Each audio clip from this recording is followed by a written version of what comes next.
하나님 아버지 감사합니다. 우리가 오늘 말씀은 베드로후서 마지막 벌써 왔습니다. 아버지 우리가 이 말씀을 통해서 이제 하나님의 마음을 더욱더 알고 우리가 예수님이랑 하나님의 인재하심을 좀 더 닮아갈 수 있도록 아버지 도와주세요. 우리의 삶이 얼마 짧은지 그 삶을 깨닫게 해주시고 아버지 우리가 하나님을 바라보면서 하나님의 다시 돌아오심을 주의 날을 바라보면서 그 새로운 땅을 바라보면서 살 수 있도록 도와주세요. 아버지 예수님을 기도했습니다. 아멘. 네, 이제 어저께 목사님의 말씀을 이어서 계속 이제 거짓 선지자들 얘기가 끝났고 이제 사랑하는 자들 그 성도들을 향하여 말씀을 계속 나갑니다. 베드로후서 3장 8절에서 18절 이제 마지막이죠. 이게 그 8절로 제가 시작하겠습니다.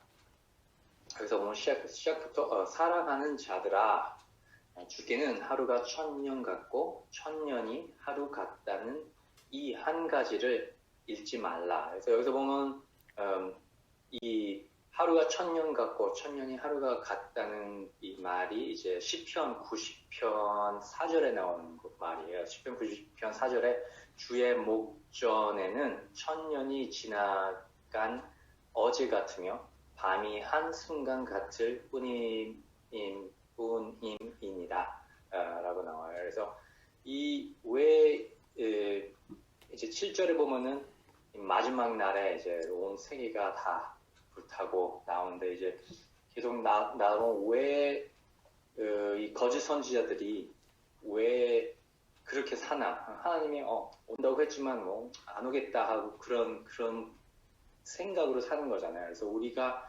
그것을 왜 하루가 1000년 같고 1000년이 하루 하나님한테 그렇게 갔냐? 왜 그렇게 생각하는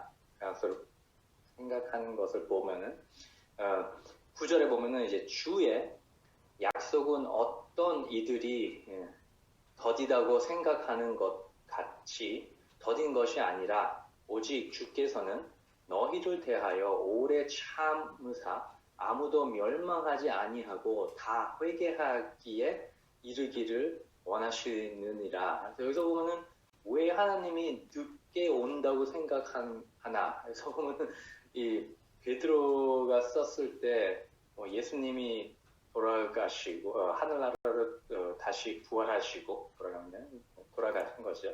하늘나라로 부활하시고 몇 년이 뭐 안 지난 거잖아요. 근데 그때서부터도 벌써 예수님 다시 오겠나 하고 생각했는데 지금 우리로 생각하면 우리는 벌써 2000년이 지났잖아요. 예수님이 탄생하신 지 2000년이 지났는데도 아직 안 온 거라고 생각하면은 우리 시대 때도 똑같이 생각할 거예요. 예수님이 진짜 오실까? 하고 그런 거짓 선지자들이 있을 거예요. 그래서 여기서 보면은 그 9절 후반에 보면은 하나님이 왜 이렇게 오래 걸리냐 우리 생각으로는. 근데 9절의 후반에 너희를 대하여 오래 참으사 아무도 멸망하지 아니하고 다 회개하기에 이르기를 원하시느니라. 그래서 하나님이 왜 이렇게 오래 걸리냐, 왜 기다리는지는 하나님의 인내하심이에요. 하나님이 모든 사람이 더욱더 하나님을 더욱더 회개하고 하늘나라를 같이 보는 것을 하나님이 싫어하는 것은 이 세상을 심판하기 싫은 거죠. 자기가 사랑하는 이 사람들을 이 마지막 때가 오면은 진짜 많은 사람들이 죽고 고생하고 하지만 우리가 믿는 자들은 그 요한계시록에 나오는 그 마지막 장면이 우리는 겁끄는 게 아니죠. 우리는 이제 예수님 나팔 소리가 다 들릴 때 같이 하늘나라를 불림을 받는데 안 믿는 사람들은 그것을 고통을 지납니다. 하지만 하나님이 원하는 것은 그게 아니잖아요. 하나님이 원하는 것은 모든 사람들을 다 멸망하지 아니하는 게 원하는 거예요. 그래서 이 시간을 준다는 게 우리가 이 긴 시간에 우리의 소망은 하나님이 오시지만 그 안에 안 믿는 사람들을 우리 식구든 친구든 아는 사람들을 우리에게도 기회를 주는 거예요. 그 사람들한테 전도를 하고 하나님을 알게 하고 하는 그 시간이죠. 10절을 보면은 그러나 주의 날이 도둑같이 오리니 그 날에는 하늘이 큰 소리로 떠나가고 물질이 뜨거운 불에 풀어지고 땅과 그 중에 있는 모든 일이 더러나리로다. 그래서 여기서 보면 그 마지막에 예수님이 올 때 도둑같이 온다는 게 이제 예수님이 마태복음에서 얘기하고 요한복음 여기저기서 다 얘기하는데 마태복음 24장 42절 보면 예수님이 얘기하는 건데 그러므로 깨어 있으라 어느 날에 너희 주가 임하는지 너희가 알지 못함이니라. 그래서 우리가 모르는 거죠. 예수님이 언제 오는 거지. 그래서 항상 준비를 하고 있어야 된다는 거죠. 우리가. 하나님이 인내하심이 있고 지금 2000년이 지났지만 그래도 당장 내일 올 수도 있다는 거예요. 예수님이. 그게 여러분들이 생각할 때 내일에 예수님이 온다 하고 생각할 때 여러분 기분이 어떻습니까? 드디어 다시 이 세상을 코비드를 떠나고 이 세상을 떠나고 그런 기쁨, 소망이 있지만 그래도 여러분들이 아시는 분들 안에서 안 믿는 분이 있잖아요. 그런 마음이 슬픔이 또 있잖아요. 근데 그 안에서 우리가 그 인내하심, 하나님이 인내하심을 깨닫고 우리도 그 인내하심 안에서 이 하루하루를 어떻게 하나님을 위해서 하나님의 이름을 하나님의 영광을 위해서 쓸까 그걸 생각하기를 바랍니다. 성도 여러분들. 11절 이 모든 것이 이렇게 풀어지니 너희가 어떠한 사람이 되어야 마땅하냐 해서 물어보는 거죠. 이 예수님이 갑자기 올 수도 있지만 올 때 이 온 세상이 다 없어질 것이고 새로운 세상이 새로운 땅과 하늘이 있을 거지만 그래서 우리가 어떻게 해야 되냐? 내일 당장 올 수도 있고 아니면은 100년 후에 올 수도 있는데 이걸 어떻게 해야 되냐? 11절 후에 보면 거룩한 생실과 경건함으로 하나님의 12절 하나님의 날이 임하기를 바라보고 간절히 사모하라. 그래서 보면 거룩한 생실과 경건함으로 이제 하나님의 날이 임하기를 바라보고 간절히 사모하라. 그래서 우리가 그 날을 그 내일이든 10년 후든 100년 후든 그 날을 사모하라는 거예요. 이게 그 거짓 선지자 이 사도 베드로가 선지자에서 얘기했을 때 그들은 사모함이 없었던 거잖아요. 이 세상에서 뭐 여태까지 이렇게 살아왔고 바꿔지니 틀린 게 없었기 때문에 계속 살아온 것을 이제 반대로 우리는 그들 거짓 선지자처럼 살아온 게 아니라 바라보고 예수님이 다시 오는 것을 바라보고 간절히 사모하라는 겁니다. 그냥 바라보는 것이 아니라 사모하라.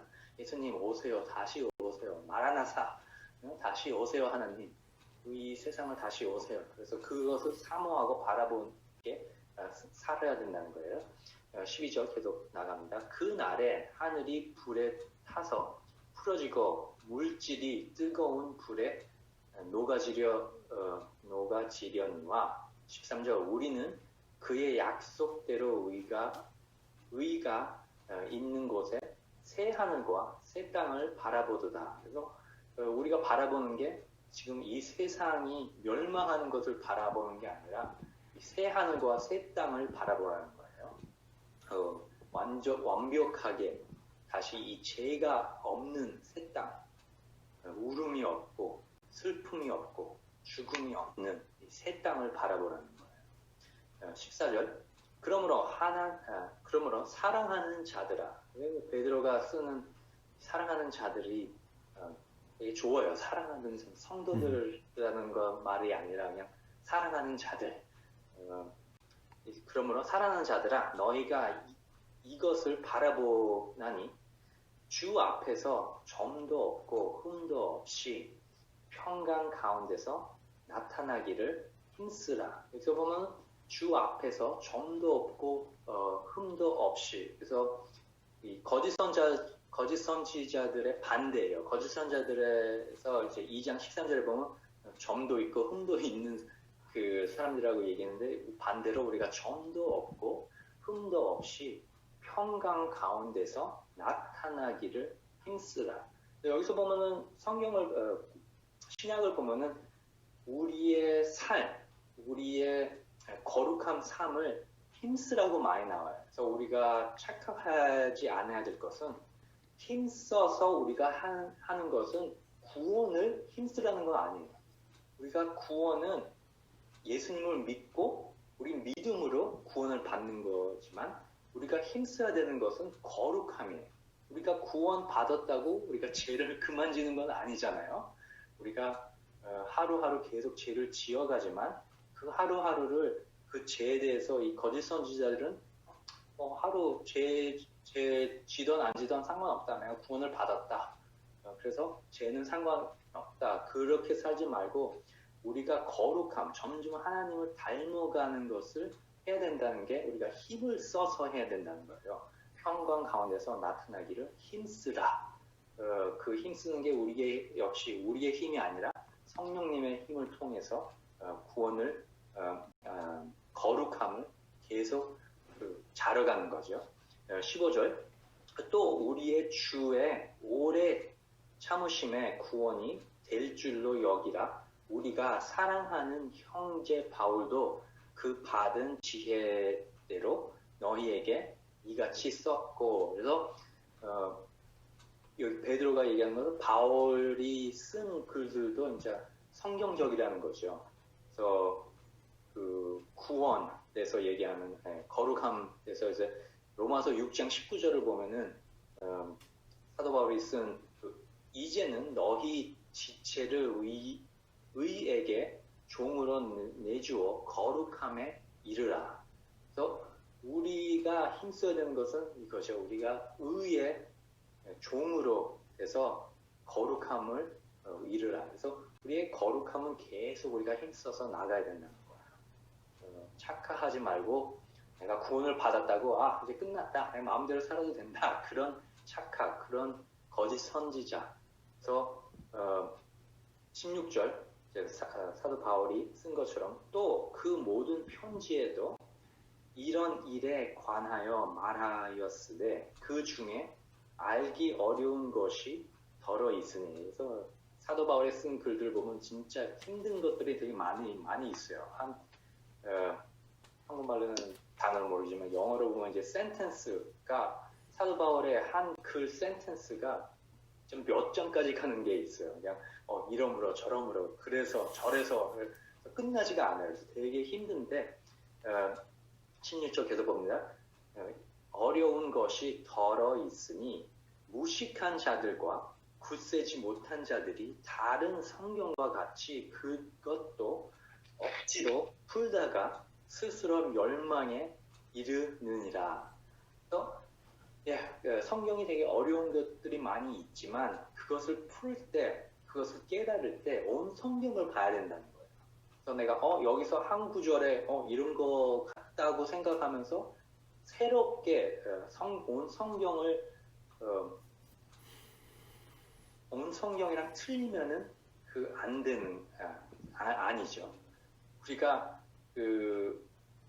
이 거짓 선지자들을 보면은 많은 그럴 때가 있었다는 거예요. 그래서 우리가 이 세상을 살면서 내가 구원을 받았기 때문에 죄를 져도 된다 하고 죄를 편안하게 주는 것은 틀렸다는 거죠. 이런 성경에 보면 우리가 죄를 지지 말라고 했으니까 하나님의 그 십계명서부터 계속 하나님의 명령이 죄를 지지 말라고, 하나님을 사랑하라고 그런 것에 있는데, 거짓 선지자들은 그것을 다 어기고 사도 바울이 이렇게 얘기하니까 나의 깨달음에 통해서 이런 것 같다 하고 나간다는 사람들이 무식한 자들이라, 굳세지 못한 자들이라는 것을 얘기를 합니다. 그래서 우리가 여기 베드로가 얘기하는 것은 우리가 조심해야 하는 거죠. 온 성경을 다 통해서 깨달아야 되고, 우리가 이 성경 구절이 이런 것을 얘기를 하나 하고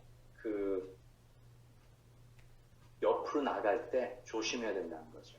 우리가 온 성경. 그래서 목사님이 있고 우리가 배우는 공부를 하는 사람들이 있는 이유가 우리가 이것을 틀리게 이 성경을 이것이 아니라 이 성경을 하나님의 말씀을 틀리게 얘기를 하지를 않고 그러니까 좀 모르는 게 있으면은 모르는 게 있다 하고 깨닫고 다른 사람들한테 물어보고 다른 목사님들한테 물어보고 하나님 제가 목사님 제가 이 구절에 이런 것 같은데 이게 맞습니까? 물어보고 그래서 저도 제가 그 전도사를 맨 처음에 됐었을 때 아직 성경을 공부하는 중에 그 중고등부 전도사를 설교했을 때 제일 저한테 좋았던 학생들이 어떤 학생들이면은 예배를 끝나고 저한테 물어볼 때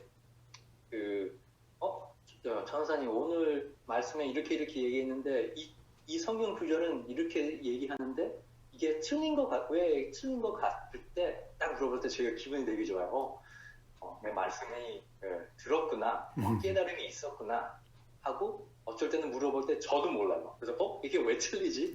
하면은 내가 이제 학생한테 내가 좀 공부를 하고 다시 다음 주에 얘기를 하겠다. 내가 그렇게 얘기를 합니다. 그래서 여러분들도 말씀을 듣고 했을 때 그 깨달음이 있기를 바랍니다. 그래서 오늘 목사님 말씀이 이런데 왜 그러니까 전에 공부했었던 구절, 내가 따로 읽었었던 구절에 반대로 얘기하는 것 같다라고 그런 깨달음이 있기를 원합니다. 바랍니다. 이 무식한 자들처럼 마음대로 생각하지 않고 온 성경이 다 하나님의 말씀이기 때문에 반대로 나오는 게 없어요. 하나님의 말씀이. 하나님이 쓴 말씀이기 때문에. 그래서 이제 마지막으로 17절, 18절을 보면은 이제 마지막 말로 베드로가 얘기를 합니다. 이제 그러므로 다시 한번 사랑하는 자들아 너희가 이것을 미리 아른즉 무법한 자들의 이 거짓 선지자들의 미혹에 이끌려 너희가 굳센데서 떨어질까 삼가라. 이제 힘쓰라는 거죠. 이제 이 여태까지 살아왔던 이 믿음과 삶을 버리지 말고 계속 힘쓰면서 이 좋은 삶을 계속 살아가는 거라고 하나님이 오시는 것을 계속 바라보면서 살아가라는 거죠. 18절 오직 우리 주 곧 구주 예수 그리스도의 은혜와 그를 아는 지식에서 자라가라. 여러분들이 성경을 읽을 때 무슨 마음으로 성경을 읽습니까? 그냥 하루를 내가 읽어야 된다라는 그 마음입니까? 아니면은 그 안에서 아니면은 내가 기도 제목이 있는데 하나님 이 성경을 통해서 나의 기도 제목을 응답해 주세요. 그럴 때도 있죠. 성경을 통해서 이제 하나님의 뜻을 계속 찾는 그런 것도 있지만 우리가 성경을 통해서 제일 중요하게 찾아야 되는 것은 이거예요. 오직 우리 주 곧 구주 예수 그리스도의 은혜와 그를 아는 지식에서 자라가라. 우리가 성경을 읽으면은 예수님을 아는 지식에 자라가는 거예요. 우리가 예수님과 더욱더 가까워지고 하나님을 더욱더 알고 하나님의 마음을 깨닫고 하나님의 인재를 알고 그의 뜻을 알 때 우리가 우리의 삶에 살아가는 것이 깨닫게 되는 거예요.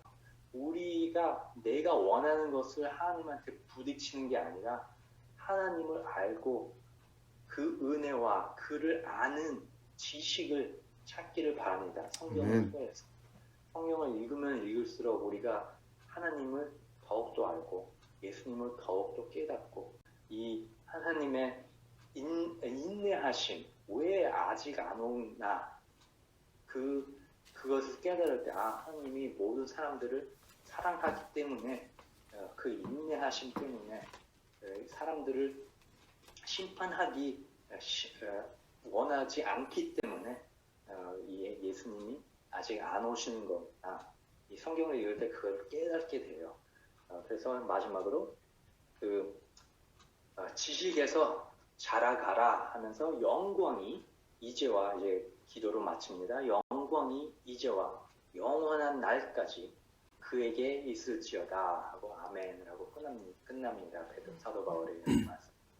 온 모든 것이 진짜 성경이 우리가 예수님을 알게 되고 알면서 그 영광이 모든 것이 다 하나님한테 돌리는 게 우리 삶이에요.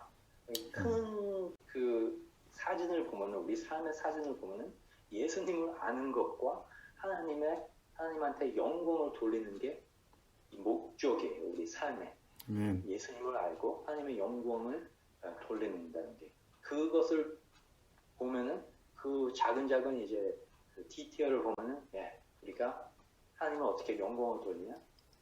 우리가 전도를 하고 안 믿는 사람들한테 하나님에 대해서 얘기를 하고 우리 삶 안에서 이제 예수님이 살아 있다는 것은 모습을 보이고 하는 그 작은 그 스텝 바이 스텝이 있는 거잖아요. 여러분들도 모두 다 사랑하는 자들이요. 여러분들 다 진짜 삶을 살 때 성경을 읽을 때 무엇을 바라보고 읽습니까? 제가 여기서 사도 바울이 얘기하는 게 그를 아는 지식에서 자라가라. 저도 그것을 바랍니다. 여러분, 성도 여러분, 사랑하는 성도 여러분들 다 그 예수님을 더욱더 아는 지식을 바랍니다. 기도하겠습니다. 하나님 아버지, 정말 우리가 하나님의 인내하심, 하나님의 사랑하심, 하나님의 왜 아직 오지 않나? 그것을 우리가 깨닫게 해주세요. 우리의 교만함, 우리의 원하는 것이 아니라 진짜 하나님의 그 마음, 사랑하는 마음, 심판을 하시기 원하지 않는 마음을 깨닫게 해주세요, 아버지. 그리고 그 마음을 우리가 얻고 그 마음을 우리가 담고 성령님을 통해서 우리가 진짜 인내하고 하나님의 사랑을 깨닫고 하나님의 사랑을 닮아가는 사랑하는 성도들이 될 수 있도록 도와주세요, 아버지. 우리가 이 하나님의 마음을 깨닫는 것은 우리의 힘으로만 안 됩니다. 그래서 우리가 힘을 쓰지만 성령님의 도움을 받고 힘을 쓸 수 있도록 도와주세요, 아버지. 우리가 이 힘든 시간 코비드를 바라보면서 몸이 아프면서 나이가 들면서 몸이 점점 힘들어지면서 진짜 하나님의 오심을 바라보지만 그 안에서 우리가 인내하심으로 하나님의 인내하심을 깨닫게 해주세요, 아버지. 감사합니다, 아버지. 우리가 지금 정말 힘들지만 하나님의 사랑, 하나님의 믿음, 구원을 얻은 성도로서 같이 인내하면서 하나님을 바라보고 자라는 성도가 될 수 있도록 도와주세요. 예수님의 기도였습니다. 아멘.